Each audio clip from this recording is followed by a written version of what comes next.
J'ai beaucoup plus l'habitude de m'intéresser, d'être attiré par le scénario d'un manga, par son intrigue, par ce qu'il nous raconte et surtout par la manière dont il le raconte. Mais de temps en temps, ça arrive de tomber sur un titre vraiment très original sur le plan visuel.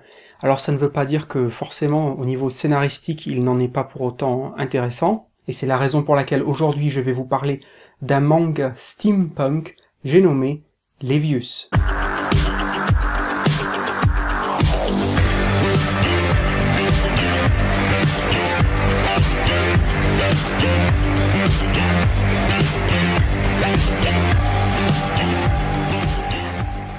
Alors avant de rentrer dans le détail, pour l'anecdote, il est intéressant de noter que l'auteur a décidé d'écrire Levius dans un sens de lecture occidental, c'est-à-dire de gauche à droite. C'est extrêmement rare dans le monde du manga, et donc ça vaut vraiment la peine d'être remarqué. En effet, on apprendra qu'il voulait proposer une œuvre qui puisse être lue par tout le monde, ou en tout cas qui puisse vraiment ne pas traîner d'une certaine manière tous les clichés souvent présents dans les mangas. C'est d'ailleurs quelque chose qu'on retrouvera dans le dessin, mais je vous en parlerai dans un instant. Alors Levius, de quoi ça parle? Eh bien, cette œuvre en 3 tomes nous propose de découvrir un univers steampunk, chose quand même très rare dans le manga.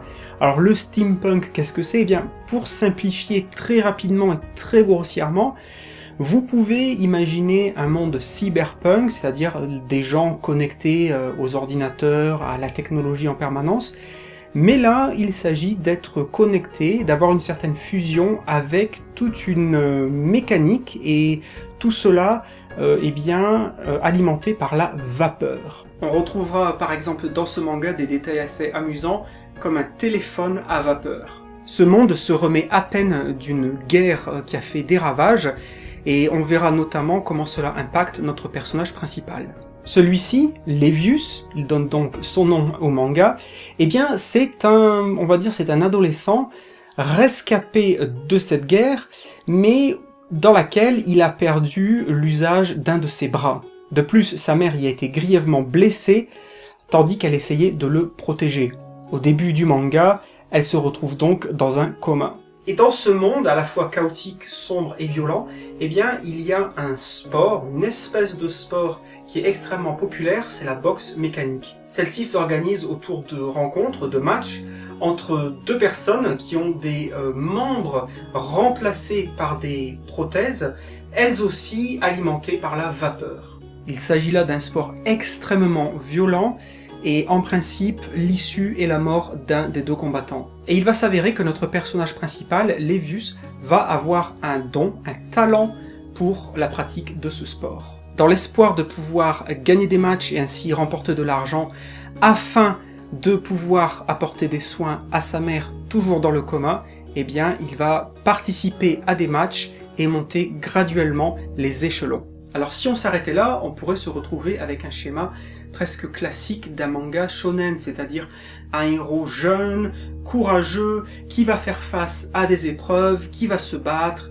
et qui va devenir de plus en plus fort. Eh bien en fait il n'en est rien, car Levius n'est pas un shonen, c'est bien un seinen, c'est un manga assez sombre, très violent, et qui aborde des thèmes sérieux et complexes. Il va s'avérer que derrière cette compétition, eh bien, il y a des entreprises, des industries qui tirent les ficelles dans l'ombre, et c'est là que va se trouver vraiment le véritable cœur de l'intrigue. Mais ce qui a fait le succès de Levius à sa sortie, en tout cas ce qui l'a propulsé un petit peu sur le devant de la scène, c'est bien son style graphique. En effet, ce qui est vraiment frappant dès les premières pages, c'est que l'auteur a vraiment un style extrêmement particulier, très personnel et du coup très original. Il utilise certaines techniques que l'on pourrait qualifier peut-être de cinématographiques, par exemple l'utilisation du flou. En effet, à de maintes reprises, il proposera des mises en scène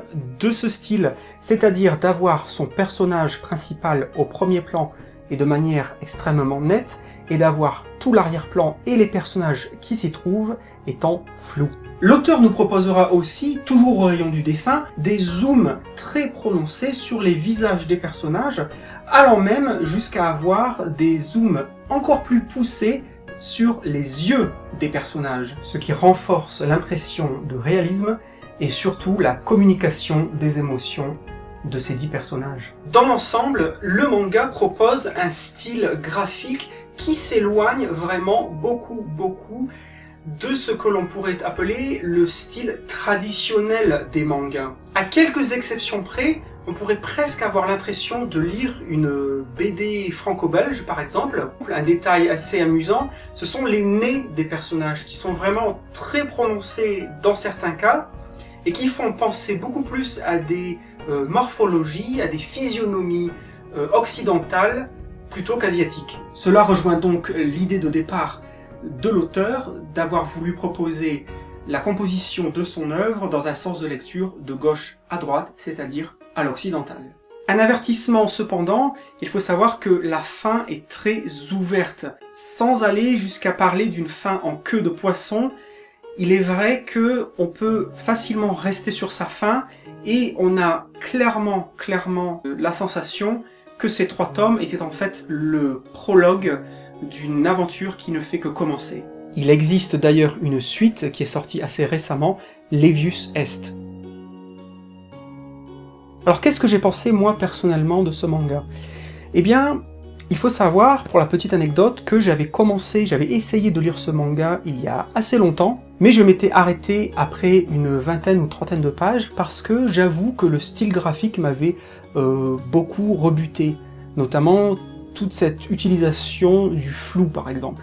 Mais très récemment, je me suis dit, ah quand même, il faut que je lui donne une deuxième chance, et puis il avait fait pas mal de bruit à sa sortie, voyons voir ce que ça vaut. Eh bien, en m'y remettant sérieusement, je suis tombé dedans très facilement, et je l'ai finalement dévoré en à peine quelques jours. Je pense que c'est un manga vraiment très original sur le plan visuel, pas tant sur le plan scénaristique, car c'est un manga qui m'a fait penser assez souvent à Gunm, par exemple, de Yukito Kishiro. Alors d'abord au travers de l'univers, même si évidemment il y a une grande différence puisque Gunm nous propose un univers cyberpunk et ici dans Levius on a du steampunk, mais comme les 2 mangas sont des dystopies, eh bien quand même j'ai trouvé pas mal de points communs.